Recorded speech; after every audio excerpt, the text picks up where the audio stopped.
Hello everyone, ఈరోజు chicken pakoda ఎలా చేయాలి నేను చూపిస్తాను. సో మీకు పిక్చర్ థంబ్నెయిల్ చూస్తేనే టెంప్టింగ్గా అనిపిస్తుంది కదా.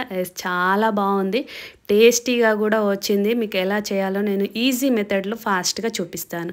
ఈ వీడియోని ఖచ్చితంగా షేర్ చేయండి అందరికీ. సో నేను 1/2 kg చికెన్ బోన్లెస్ తీసుకున్నాను. నీట్గా కడిగి పెట్టేసుకొని ఒక 2 స్పూన్స్ కారం వేసుకున్నాను. ఈ కారం అనేది మీ టేస్ట్కి తగ్గట్టు, మీ స్పైసీకి తగ్గట్టు వేసుకోవచ్చు. 1 స్పూన్ సాల్ట్ వేసుకున్నాను. పసుపు 1/2 స్పూన్ వేసేసుకున్నాను. ఆ తర్వాత ధనియాల పొడి అనమాట, 1 స్పూన్ ధనియాల పొడి. సో దీని తర్వాత కొంచెం గరం మసాలా వేసుకోవాలి. అది 1/2 స్పూన్ కావచ్చు, మీ టేస్ట్కి తగ్గట్టు.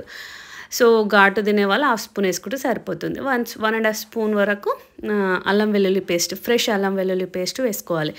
సో దీని తర్వాత మెయిన్ ఇంగ్రీడియంట్ ఏంటి అంటే కార్న్ఫ్లోర్. 2 స్పూన్స్ కార్న్ఫ్లోర్ వేసుకోవాలి. మరీ ఎక్కువ వేసుకోవద్దు, పైన లేయర్ అంతా పిండి పిండి ఉంటుంది కాబట్టి, చికెన్ తెలియాలి మనకు ఫ్లేవర్ కాబట్టి.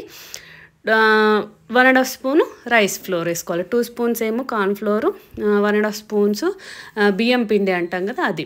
నెక్స్ట్ 1 లెమన్ జ్యూస్ తీసుకోవాలి. లెమన్ జ్యూస్ అనేది ఖచ్చితంగా కంపల్సరీ అవసరం ఈ టేస్ట్ రావడానికి.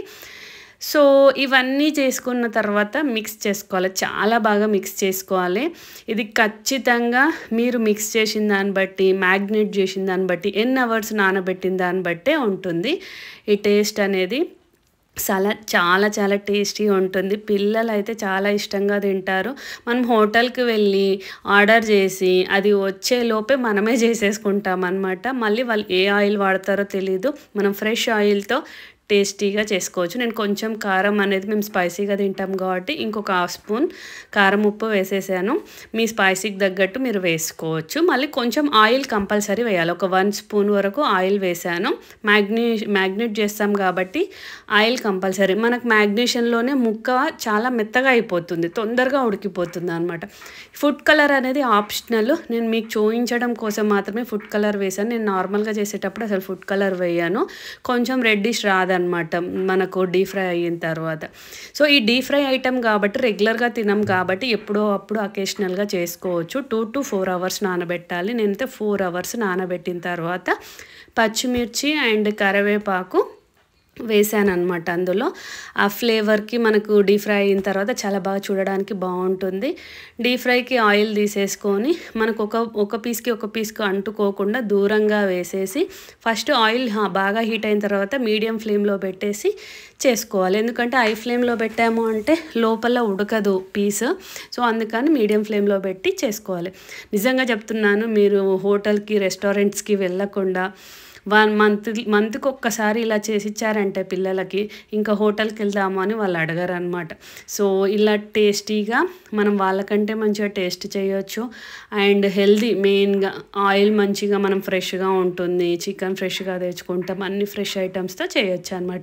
సో మీరు కూడా ట్రై చేయండి తప్పకుండా. ఇంతకుముందు మీరు ఒకవేళ చేసి ఉంటే ఈ రెసిపీ ఎలా చేస్తారో కూడా కమెంట్ బాక్స్లో మెన్షన్ చేయండి. ఇకపైన చేయకపోతే ఇది చూసి మీరు ట్రై చేసి కమెంట్ బాక్స్లో మెన్షన్ చేయండి. నాకైతే చాలా టేస్టీగా వచ్చింది. మా పిల్లలైతే యమ్మీ యమ్మీ అనుకుంటూ తినేశారు. సో చాలా చాలా బాగా వచ్చింది. సండే స్పెషల్ చేశాను అనమాట నేను. మీ అందరు కూడా ట్రై చేసి చెప్పండి. ఇలా డీప్ ఫ్రై అనేది సిమ్లో కానీ మీడియం ఫ్లేమ్లో కానీ పెట్టి చేసుకోవచ్చు. సో ఇలా నేను మిగతావి కూడా అన్నీ చేసేసి పిల్లలకు సర్వ్ చేశాను. చాలా ఇష్టంగా తిన్నారు. సండే స్పెషల్ వాళ్ళకు హోటల్కి వెళ్ళాలి అన్న ఫీలింగ్ రాకుండా చేస్తానన్నమాట. సో ఇదండి, మీకు ఎలా అనిపించిందో ఈ వీడియో, ఈ రెసిపీ ఖచ్చితంగా కామెంట్ బాక్స్లో మెన్షన్ చేయండి.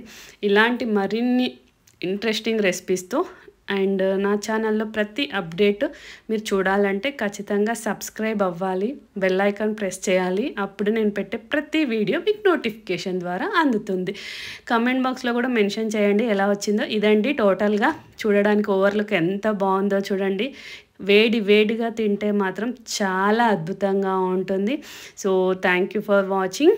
లైక్ చేయండి, షేర్ చేయండి, సబ్స్క్రైబ్ చేయండి. బెల్ ఐకాన్ మాత్రం ప్రెస్ చేయడం మర్చిపోకండి. Thank you for supporting me.